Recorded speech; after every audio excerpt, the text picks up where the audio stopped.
Hi hello అస్సలం అయికం welcome back to our channel. So చాలా రోజులు అయిపోయిందనమాట కుకింగ్ వీడియోస్ పెట్టి. సో ఈరోజు ఒక స్పెషల్ వీడియోతో అయితే మేము ముందుకు వచ్చేసాను. ఈరోజు మన స్పెషల్ వీడియో ఎగ్ పఫ్ అండి. చాలా ఈజీగా సింపుల్గా క్విక్గా అయిపోతుంది. చూసేయండి మరి. నేనైతే ఒక పావు కేజీ మైదా పిండి తీసుకొని కలుపుతున్నానండి. ప్లస్ అది కలిపి పక్కన పెట్టేసిన తర్వాత సన్నగా తరిగిన ఉల్లిపాయలండి, 2 మీడియం సైజ్ ఉల్లిపాయలు అయితే తీసుకున్నాను. ఇంకా కొద్దిగా కొత్తిమీర సన్నగా తరిగి పెట్టేసుకున్నాను అనమాట. ఇది కర్రీ కోసం అనమాట. సో ఒక బాండీ పెట్టేసి కొద్దిగా అంటే 1 టేబుల్ స్పూన్ ఆయిల్ వేసేసి ఈ ఉల్లిపాయలు కొత్తిమీర 2 వేసుకొని ఫ్రై చేసుకోవాలండి. ఆల్రెడీ మనం ఆనియన్స్ని చాలా సన్నగా కట్ చేసుకున్నాం కాబట్టి తొందరగానే కుక్ అయిపోతుంది. మీరు ఆనియన్స్ అస్సలు లావుగా కట్ చేసుకోవద్దండి. లావుగా కట్ చేస్తే మళ్ళీ మనకి ఎగ్ పఫ్లో కర్రీ పెట్టే ముందు కానివ్వండి, ఫోల్డ్ చేయటంలో కానివ్వండి కొంచెం ప్రాబ్లం అవుతుంది. సో అందుకని చెప్పి చాలా సన్నగా కట్ చేసుకోండి, అలా అంటేనే బాగుంటుంది. సో ఒకవైపు అయితే ఎగ్స్ కూడా బాయిల్ అయిపోయినాయి. 5 ఎగ్స్ అండి, 10 వస్తాయి కదా, హాఫ్ కింద. సో 5 ఎగ్స్ అయితే బాయిల్ చేసి పొట్టు తీసేసి పక్కన పెట్టేశాను. ఆనియన్స్ అయితే జస్ట్ ఫస్ట్ ఆనియన్స్, కొత్తిమీర, ఆయిల్ ఇవే ఫ్రై చేయండి. ఆనియన్స్ ఆల్రెడీ వాటర్ వస్తుంది కాబట్టి ఆ వాటర్తోనే కొంచెం మగ్గుతుంది. ఆ తర్వాత దీనిలో మనం స్పైసెస్ యాడ్ చేసుకుందాం. ఫస్ట్ 1/2 టీ స్పూన్ పసుపు, 1 టీ స్పూన్ కారం వేసుకోవాలండి. వేసుకొని ఫ్రై చేసుకోవాలి. నెక్స్ట్ సారీ అండి, దీనిలో సాల్ట్ ఫస్టే వేసుకోవాలి. ఆనియన్స్ ఫ్రై చేస్తాం కదా, అప్పుడే సాల్ట్ వేసుకున్నాను, ఆ క్లిప్ మిస్ అయిందనమాట.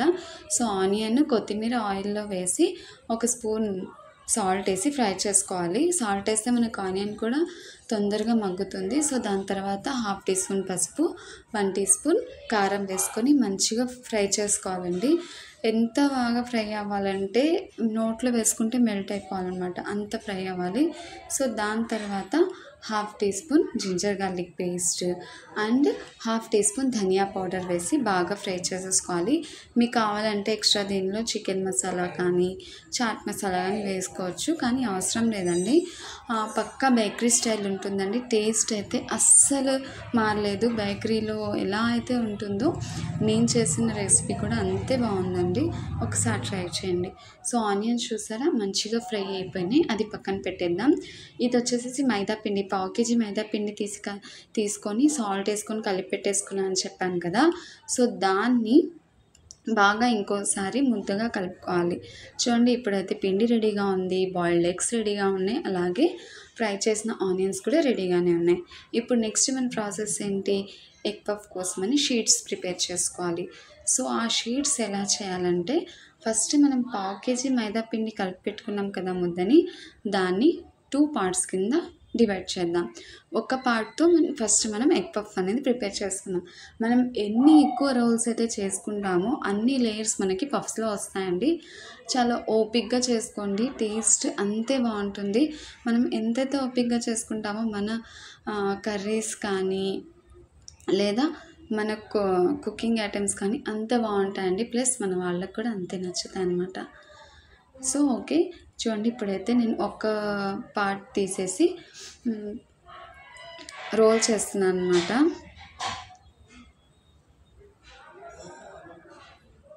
మంచిగా చాలా పల్చగా రోల్ చేసుకోవాలి, ఎందుకంటే మనం ఫోల్డ్ చేస్తాం కాబట్టి, ఒక 3 టైమ్స్ అలా ఫోల్డ్ చేస్తాం కాబట్టి. చూసారు ఎంత పెద్ద షీట్ అవుతుందో, కొంచెం 1/2 ఇంచ్ మందం కింద పెట్టి ఫోల్డ్ చేయాలండి.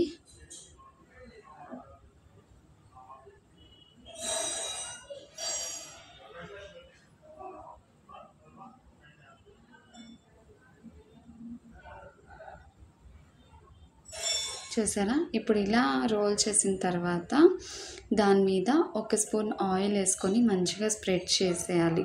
మొత్తం కార్నర్స్ దగ్గర నుంచి మొత్తం స్ప్రెడ్ చేసేసుకోవాలి. ఆ తర్వాత దాని మీద మళ్ళీ పొడిపిండి, మైదాపిండి ఉంటుంది కదా, ఆ పొడిపిండిని ఎక్కడ ఖాళీ లేకుండా బాగా చల్లేసుకోవాలన్నమాట. అప్పుడే మనకి లేయర్స్ అనేవి మంచిగా కనిపిస్తాయి. చూడండి, ఇలా స్ప్రెడ్ చేసేసుకోవాలి మొత్తం.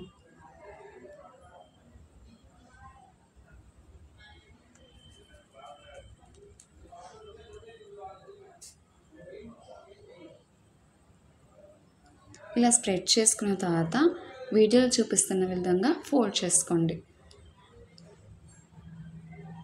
జస్ట్ ఆ కార్నర్ నుంచి అటు ఇటు ఫోల్డ్ చేసుకొని మళ్ళీ ఆయిల్ యాడ్ చేసుకోవాలి.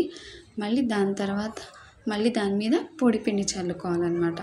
ఇట్లా చేసుకుంటేనే మనకి లేయర్స్ అనేవి పఫ్ బాగా కనిపిస్తుంది. మళ్ళీ దీన్ని ఫోల్డ్ చేసేసుకోవాలి.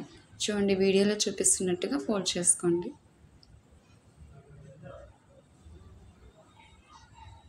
ఇలా అయినా ఫోల్డ్ చేయొచ్చు, లేదా మధ్యకి ఫోల్డ్ చేసి మళ్ళీ దాన్ని ఆయిల్ పోసేసి మళ్ళీ పొడిపిండి చల్లేసి మళ్ళీ ఫోల్డ్ చేసుకోవచ్చండి. ఆయిల్ ఫోల్డ్ చేసిన ప్రతిసారి ఆయిల్ అప్లై చేయాలి. దెన్ అలాగే పొడిపిండి అనేది చల్లుతూనే ఉండాలండి. ఆయిల్ అప్లై చేయకపోయినా, పొడిపిండి అనేది చల్లకపోయినా లేయర్స్ మనకి కనిపించవు అన్నమాట.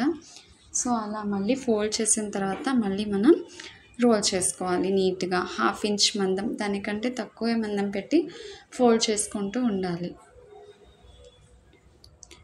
ఫోల్డ్ చేసుకొని మళ్ళీ రోల్ చేసుకోవాలి.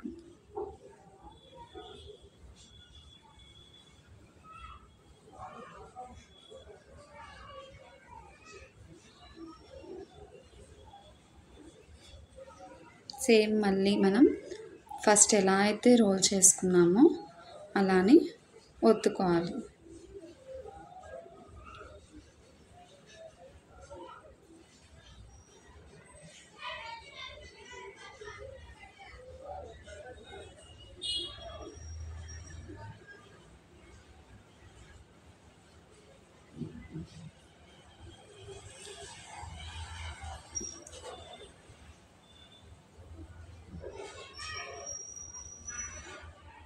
చూసారు కదా, ఇలా రోల్ చేసిన తర్వాత మళ్ళీ యాజ్ ఇట్ ఈజ్ ఆయిల్ ఒక స్పూన్ వేసేసి మొత్తం స్ప్రెడ్ చేసేసి దాని మీద మళ్ళీ పొడి పిండిని చల్లేసుకోవాలన్నమాట.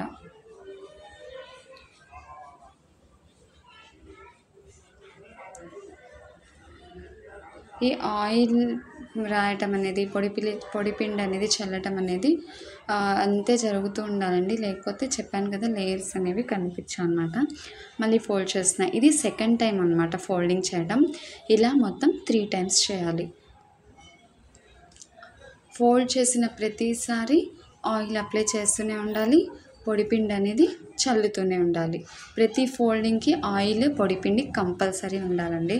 నేను ఎన్నిసార్లు చెప్తున్నానంటే ఎంత ఇంపార్టెంటో అర్థం చేసుకోండి. దానివల్లే మనకి లేయర్స్ అనేవి మంచిగా కనిపిస్తాయి అన్నమాట.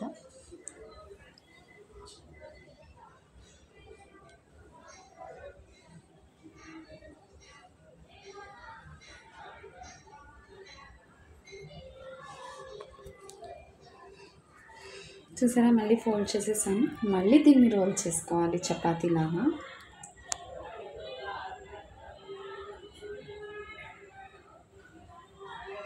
కొంచెం అయితే ఓపికతో, పేషెన్స్తో చేసుకోవాలండి. అప్పుడే మనం ఆ టేస్ట్ అనేది ఎంజాయ్ చేయగలం. చూసారా, మళ్ళీ ఫోల్డ్ చేసుకొని రోల్ చేస్తున్నాను.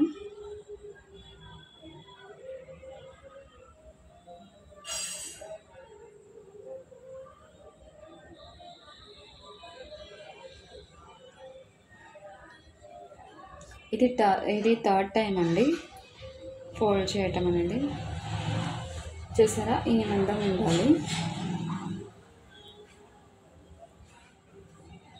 వీడియోలో చూపించాను కదండి, అంత మందం ఉంటే చాలు. ఇప్పుడు మనం కట్ చేసుకోవాలి.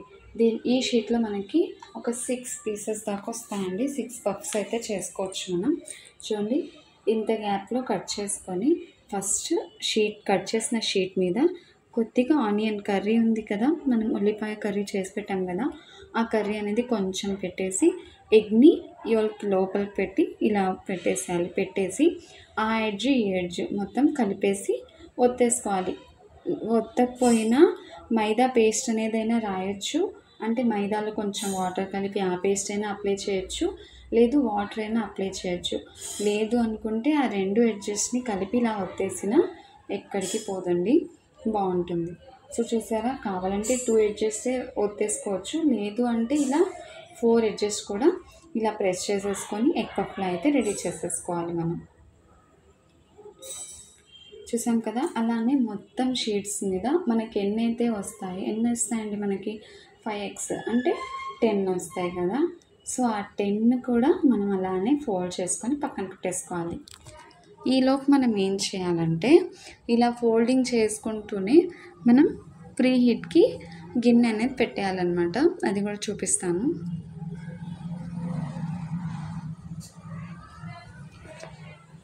చూసారా ఎంత మంచిగా ఫోల్డింగ్ అయ్యాయో.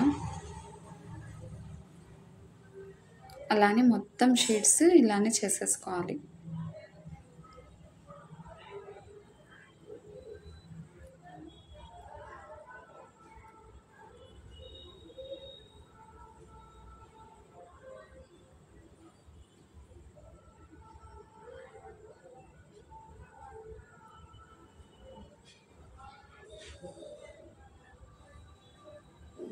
చూసారు కదా, ప్రీహీట్ చేసుకో అని చెప్పాను కదా.